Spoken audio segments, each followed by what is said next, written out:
De domingo a domingo o agro não para. Colhendo aí as últimas frutinhas do mês de novembro. Acompanhe nós aí quem for do agro. Colocar os pitais na basqueta.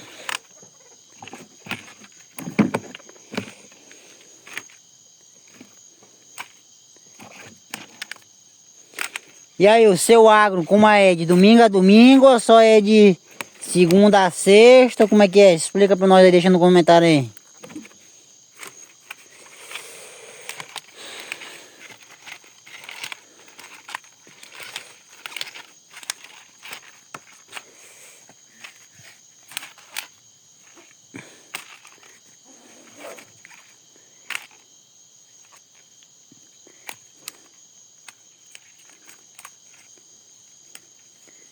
O agro.